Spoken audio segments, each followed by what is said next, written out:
Nigeria is selling 2 of its 10 presidential jets in a bid to cut down on waste, President Muhammadu Buhari's spokesman has said.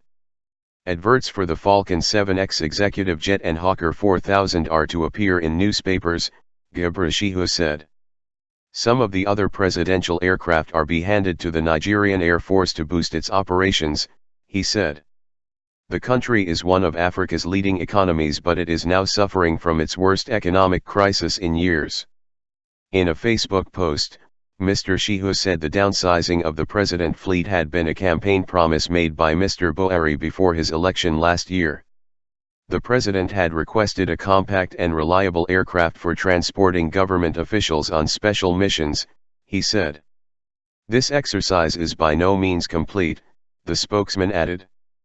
BBC Abuja bureau editor Naziru Mikailu says the advert for the jets will ask potential buyers to bid in US dollars, not the local naira currency.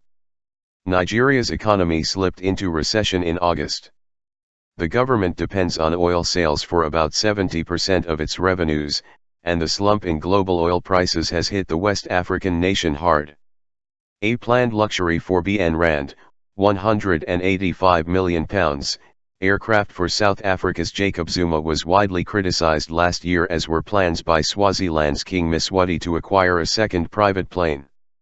By contrast, former Malawian President Joyce Banda was widely praised when she auctioned her official jet in 2013 and vowed to hitch rides with other leaders.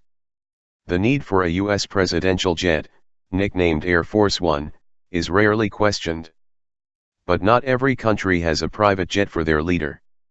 The first jet for a British Prime Minister was inaugurated in July. The UK had been the only country in the G20 group of the world's major economies not to have one.